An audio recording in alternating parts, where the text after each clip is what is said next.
लेकिन जीवन में एक छोटा सा कष्ट है। कन्हैया क्या? देवर्षि आपको पता है, जिस दिन से मैंने इस धराधाम पर जन्म लिया, अवतार लिया, जो मेरे जन्म देने वाले माता पिता हैं, आज तक उनका दर्शन प्राप्त नहीं हुआ। संसार में मुझसे बड़ा अभागा कौन होगा, जिसने जन्म लेते ही अपने माता पिता का परित्याग कर दिया और आज तक माता पिता के दर्शन प्राप्त नहीं हुए। देवर्षि कोई ऐसी लीला करें जिससे कि मेरे जो जन्म देने वाले माता पिता हैं उनसे मेरा मिलन हो जाए और मुझे अपने माता पिता का दर्शन प्राप्त हो जाए। देवर्षि नारद ने प्रणाम किया। हे राजन, देवर्षि नारद सीधे पहुंच गए मथुरापुरी। मथुरापुरी में जाकर के कंस से पूछा, राजन प्रजा में खुशहाली है? हाँ हाँ देवर्षि, चारों तरफ खुशहाली है, बस जीवन में एक ही कष्ट है। राजन कौन सा कष्ट है? जो आकाशवाणी ने कहा था कि मेरा मारने वाला जो काल है वो ब्रजमंडल में अवतार ले चुका है। तो हो ना हो, हमको लगता है कि जो नंद बाबा के लाला है वही मेरा काल है। राजन वो कैसे? देवर्षि नारद, आज तक मैंने जितने भी योद्धा यहां से भेजे, कोई भी योद्धा लौट कर नहीं आया। जितने योद्धा जाते हैं सारे के सारे योद्धा मृत्यु को प्राप्त हो जाते हैं, कोई समाचार लेकर तक नहीं आता। तो हमको लगता है कि वही ब्रह्म है, वही मेरा काल है। यही मन में एक शंका बनी रहती है। देवर्षि नारद ने कहा, राजन आप एक काम करें, वैसे तो आपकी ये भूल है, आपको पता है आपके यहां समस्त गोप ग्वाल कर के रूप में दूध दधी लेकर के आते थे। आजकल वो दूध दधी का कर बंद हो गया, कोई भी गोप ग्वाल मथुरापुरी अब कर लेके नहीं आता। मानो वो गोप ग्वाल नित्य दूध दधी खा करके पहलवान हो रहे हैं। और आपने जो कहा कि हमारा योद्धा आज तक कोई लौट के नहीं आया, तो आपका योद्धा जाता है एक और वो होते हैं वहां अनेक। तो जब आपका एक योद्धा जाता है तो वो अनेक होकर के, इकट्ठे होकर के उस योद्धा का संहार कर देते हैं। नंद के लाला ने थोड़ी योद्धाओं को मारा है, फिर भी आपको अगर भय है तो राजन एक उपाय करते हैं। हाँ देवर्षि, कौन सा उपाय? राजन आप अपने राज्य में यज्ञ रख लें। जब आप यज्ञ करेंगे तो सारे ब्रजमंडल में ढिढोरा पिटवा देना, कर के रूप में दूध दधी मक्खन लेकर के सभी को आना है और उसी यज्ञ में उन दोनों नंद के लालाओं को बुला लेना। जिस तरह तुम्हारे योद्धाओं का संहार उन्होंने किया है, अनेक एकत्रित होकर के जैसे तुम्हारे योद्धाओं को मारा है राजन, छोटे छोटे से दोनों बालक हैं, मथुरापुरी आ जाएंगे तो फिर मारने में कोई व्यवधान नहीं होगा। वो दोनों रहेंगे अकेले और आपके यहाँ तो अन्य योद्धा है। एक ही साथ सारे योद्धाओं से कह देना, दोनों बालकों को मृत्यु के घाट उतार देंगे, दोनों बालक मृत्यु को प्राप्त हो जाएंगे। देवर्षि नारद की बात हृदय में घर गई कर गई। प्रातः काल हुआ, सभा को बुलाया, सभा के मध्य में प्रस्ताव रखा कि हम यज्ञ करना चाहते हैं। सभासदों ने का बड़ा सुंदर विचार है। उस यज्ञ में सारे ब्रजमंडल से कर के रूप में दूध दधी मक्खन आवेगा। सारे ब्रजमंडल के लोग मथुरापुरी उस यज्ञ को देखने के लिए आवेंगे।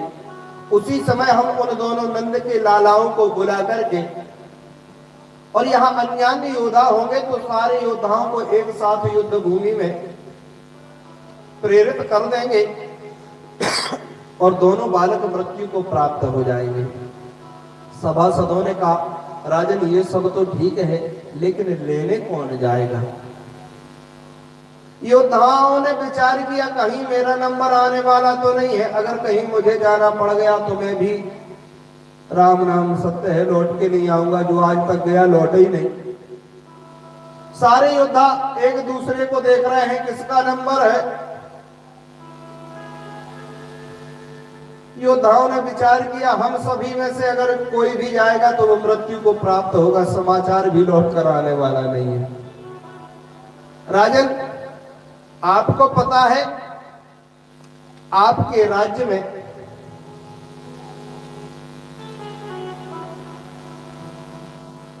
भगवत भक्त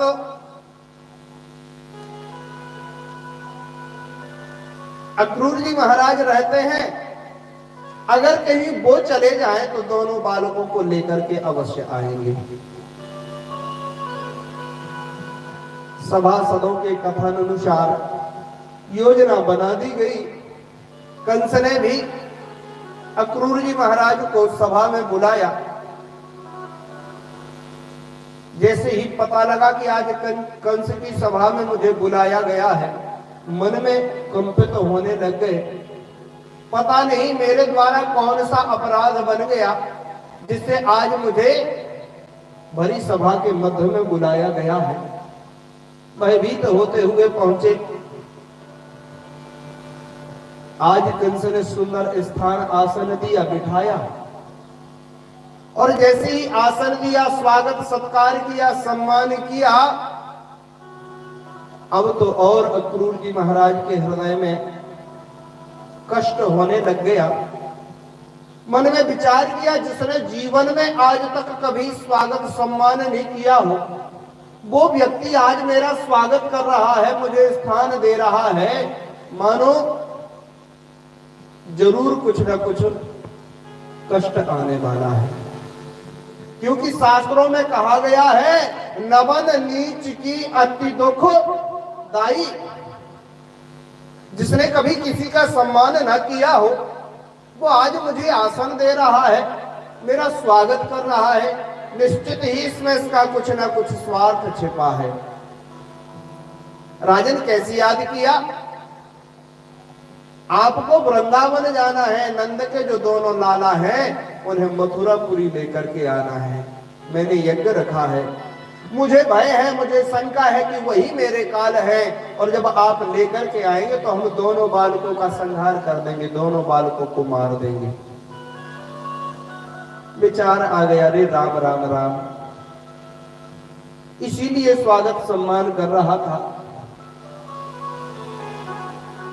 जीवन में बाल हत्या का पाप और लगने वाला है। विचार किया, अगर कहीं इसका विरोध करते हैं, जाने से मना करते हैं, तो ये मृत्यु दंड दे देगा। दुष्ट राजा है, कोई बात नहीं, आज्ञा को स्वीकार लिया। और हे राजन, आज्ञा को स्वीकार करते हुए प्रातः काल नित्य क्रिया से जैसे ही निवृत्त हुए तो कंस ने अपना रथ भेज दिया। आप मेरे रथ के द्वारा इस रथ पर बैठ करके वृंदावन के लिए प्रस्थान करें। हे राजन, रथ पर तो आरूढ़ हो गए। मन में एक ही वेदना है, मैं कितना बड़ा अभागा, मेरे द्वारा कितना बड़ा पाप होने वाला है। बेचारे अबोध बालक जिन्हें मैं लेकर के आऊंगा, ये दुष्ट दोनों का संहार कर देगा। सोचते हुए ही राजन विह्वल हो रहे हैं। प्रातः काली की बेला में निकले हुए हैं रथ पर बैठ करके। संध्या का समय हो गया, वृंदावन नहीं पहुंचे।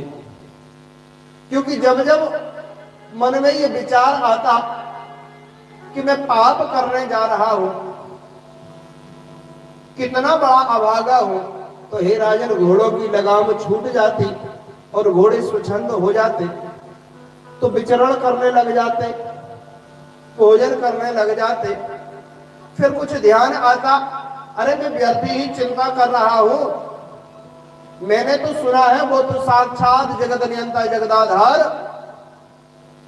प्रभु भक्तों पर कृपा करने के लिए आए हुए हैं, तो वो प्रभु इस दुष्ट का संहार करेंगे।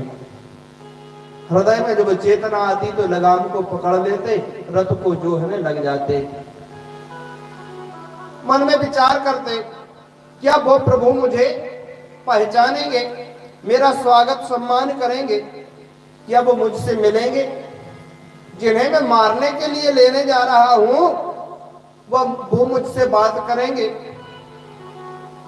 हे राजन, विचार करते करते प्रातः काल का समय था, संध्या काल हो गई।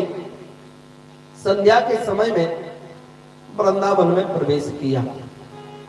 हे राजन, दोनों श्याम सुंदर बलभद्र जी महाराज नित्य प्रति की भांति गौ सेवा कर रहे थे, गौओं का दोहन कर रहे थे। और दोहन करते हुए हे राजन जैसे ही देखा दिव्य सुंदर रथ महल के दरवाजे पर आया हुआ है, पास में पहुंच गए। और पास में पहुंच करके हे राजन अक्रूर जी महाराज को साथ में लिया, सुंदर पर्यंक बिछाया। सुखोपविष्टः पर्यंके राम कृष्णोरुमानिताः लेभे मनोरथान् सर्वान् पथेयां सचकारः। पलंग बिछाया, पलंग पर बिठा लिया। हे राजन, पाद प्रक्षालन किया, पलंग पर लिटा दिया, भोजन इत्यादि से निवृत्त हुए। हे राजन, पुनः पर्यंक पर बैठे हुए हैं। दोनों भाइयों ने कहा, आपको आने में बड़ा श्रम हुआ होगा, बड़ा कष्ट हुआ होगा, आप कृपा करके पलंग पर लेट जाएं, हम दोनों भाई आपकी सेवा करेंगे। वाह रे प्रभु जगत नियंता जगदाधार, धन्य है जिनका करुणामयी हृदय। भक्त के लिए पलंग पर लिटा करके आज स्वयं अपने हाथों से चरण दबा रहे हैं। आने में कोई कष्ट तो नहीं हुआ।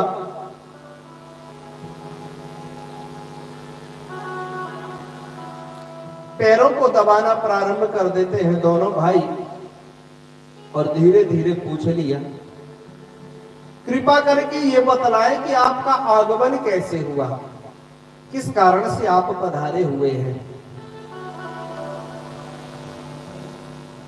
कन्हैया, आपके मामा कंस ने यज्ञ रखा है। प्रातः काल होते ही सख्त आदेश है, उस यज्ञ में समस्त गोप ग्वालों को कर के रूप में दूध दधी मक्खन लेकर के जाना है और उस यज्ञ में आप दोनों को भी आमंत्रित किया गया है, आप लोगों को भी जाना है। जैसे ही कहा कि कन्हैया आपको भी प्रातः काल जाना है, जो पैर दबा रहे थे कन्हैया उठ करके मुख के पास आ गए, मुख पर उंगली रख दी। ये जो अभी अभी आपने कहा ये दोबारा मत कहना। राजन, अगर कहीं मेरी मैया को ये पता चल गया कि प्रातः काल होते मुझे मथुरापुरी जाना है, तो मैया तो रात में ही प्राण को छोड़ देगी। मुझसे इतना प्रेम करती है, आज तक मैया ने कहीं मुझे बाहर नहीं जाने दिया। मैया भी हे राजन दरवाजे के पास खड़ी हुई थी और जैसे ही सुना कि प्रातः काल श्याम सुंदर जाने वाले हैं, हे राजन धड़ाम से भूमि पर गिर गई। कन्हैया ने देखा, बेहबल अवस्था में दौड़ करके आए, मैया को गोदी में उठाया। अरे मैया, बाबरी हो गई है क्या? इतना भयंकर कष्ट क्यों रो रही है? क्या कहा कन्हैया, तू प्रातः काल मथुरा जाने वाला है? अरे भैया, प्रातः काल तो होने दे। कन्हैया, तू हम लोगों को छोड़कर नहीं जा सकता। गोपियों को यह समाचार मिल गया कि प्रातः काल श्याम सुंदर जाने वाले हैं। हे राजन, सारी गोपियां बेहवन होकर के ग्रह कार्यों को छोड़ दिया। सारी गोपियां एकत्रित होकर के नंद भवन के दरवाजे पर खड़ी हुई हैं। भगवान की लीलाओं को याद करती हैं। गोपी पता है, जब जब हमारे जीवन में संकट आया तब तब प्रभु ने हमारी रक्षा की, और प्रातः काल होते ही श्याम सुंदर हम गोपियों को छोड़ करके जाने वाले हैं। मानो हे राजन बेहवन होने लग गई, शोक का समुद्र उमड़ आया। सारी गोपियां स्वयं के देह की सुध बुध भूल गई। आपस में बात करती हैं, गोपी कोई ऐसा उपाय करो जिससे कि श्याम सुंदर का जाना रुक जाए। किसी गोपी ने कहा, इस समय तो हमारा विधाता भी बाम हो गया है, ईश्वर भी हमारा साथ नहीं देता। अगर कहीं ईश्वर हमारा साथ दे दे, कोई वृद्ध जो गोप है वो गोप मर जाए, और अगर वो गोप मर जाएगा या हम किसी गोपी में से किसी के भी प्राण चले जाएं, कोई भी गोपी मर जाएगी तो कन्हैया का जाना रुक जाएगा। प्रातः काल हुआ राजन, श्याम सुंदर नित्य प्रति की भांति, मैया तो बेहवल है, प्रेम से दुलार से श्याम सुंदर को दुग्ध पान कराती है, गोदी में बिठाए है। अरे कन्हैया, तो हम लोगों को छोड़ करके मत जा। कन्हैया ने बार बार समझाया, मैया लोग क्या कहेंगे। मैया यशोदा के यहाँ लाला हुआ, आज तक कहीं भ्रमण करने ही नहीं गया, कहीं चार लोगों में बैठे ही नहीं, तो ये भी तो कलंक लगेगा भैया। और कुछ समय की तो बात है, बस मथुरापुरी जाकर के यज्ञ देख करके लौटकर आ जाएंगे। कन्हैया, तू एक क्षण भी अगर नेत्रों से ओझल होता है तो एक क्षण भी एक वर्ष के समय व्यतीत होता है। सारी गोपियां रथ के पास खड़ी हुई हैं। हे राजन, श्याम सुंदर रथ पर आरूढ़ हो गए, मथुरापुरी जाने के लिए तैयार है। गोपियों ने रोकने का प्रयास किया, और जब देखा कि अब श्याम सुंदर रुकने वाले नहीं, तो हे राजन सारी गोपियां रथ के सामने लेट गई। अरे कन्हैया, अगर तू जाना चाहता है तो हम गोपियों के ऊपर से रथ को जोह दे, और जब रथ हमारे ऊपर से निकलेगा तो मानो हमारे जो प्राण धन है, ये प्राण धन तो कम से कम तेरे साथ चले जाएंगे। कन्हैया, हम ये नहीं समझते थे कि तू इतना निर्दयी है, एक दिन हम गोपियों को ऐसे छोड़ करके चला जाएगा।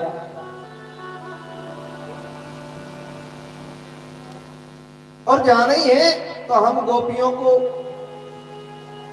साथ ले चल, ये भी नहीं तो कम से कम प्राण धन को तो साथ में ले ले। इस रथ को हम गोपियों के ऊपर से जो दे, सारी गोपियां मृत्यु को प्राप्त हो जाएंगी, और जब गोपियां मृत्यु को प्राप्त हो जाएंगी तो गोपियों के प्राण तो तुम्हारे साथ चले जाएंगे। हे राजन, चारों तरफ दुख का समुद्र सैलाब दिखाई दे रहा है। अंत में गोपियों ने देखा कि अब प्रभु श्याम सुंदर रुकने वाले नहीं, तो गोपियों ने कहा, हे कन्हैया, जो मैं ऐसी जानती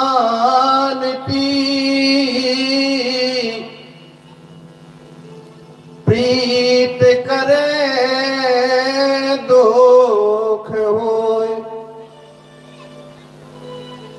तो नगर ढिढोरा पीटती, प्यारे प्रीत न करियो कोय, हाथ छुड़ा के जात हो, निर्वंश केवल जान की मोए, ओ हृदय से जब जाओगे तब जाने हम तो। अरे कन्हैया, हम गोपियों को छोड़ करके जा रहा है, ठीक है, तू सबल है, हम गोपियां निर्बल, हम गोपियों का हाथ छुड़ा करके आप जा रहे हैं। कन्हैया ठीक है जाएं, लेकिन हम आपको सबल तब समझे कि जब आप हमारे हृदय से चले जाएं।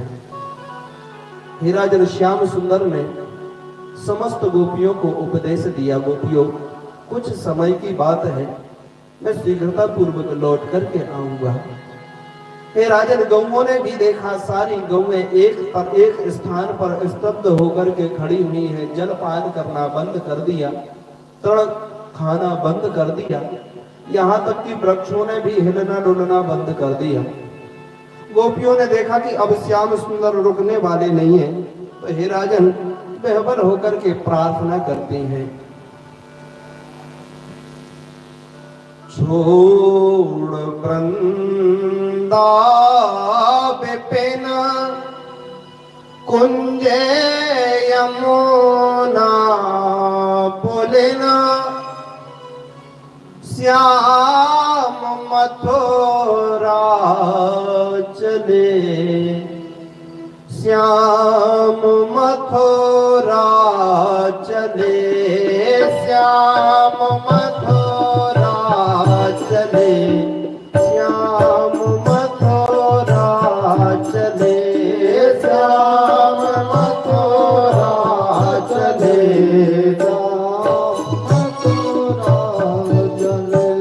छोड़ वृंदा विपिन कुंज यमुना पुलिना, श्याम मथुरा चले, श्याम मथुरा चले, श्याम मथुरा चले, श्याम मथुरा चले, श्याम मथुरा चले, श्याम मथुरा चले।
गोपी क्रूर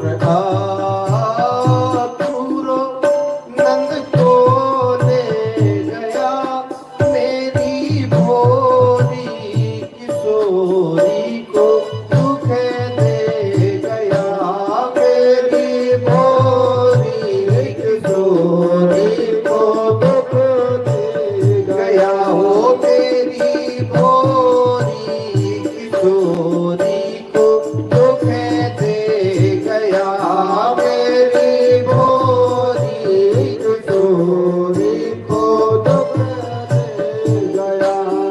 अब करूं क्या जतन, अब करूं क्या जतन, मेरे नंद नंदन, अब करूं क्या जतन, मेरे नंद नंदन, श्याम मथुरा चले, श्याम मथुरा चले, श्याम मथुरा चले, श्याम मथुरा चले, श्याम मथुरा चले, श्याम मथुरा चले, छोड़ वृंदावन कुंज यमुना पुलिन, श्याम मथुरा चले, श्याम मथुरा चले, श्याम मथुरा चले, श्याम मथुरा चले, श्याम मथुरा चले, श्याम मथुरा चले।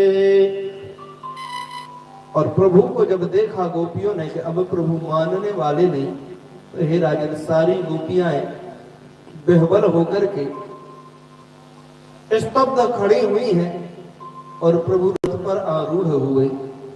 हे राजन रथ धीरे धीरे बढ़ने लगा। श्याम सुंदर को याद आई परम आह्लादनी श्री राधिका महारानी की, जो कदम्ब वृक्ष के नीचे नित्य प्रति की भांति प्रभु को निहारना चाहती है, बाट जोह रही है। प्रभु पहुंच गए, देखा, अरे कन्हैया आज कहां जाने वाले हो? देवी मैं मथुरापुरी जा रहा हूं।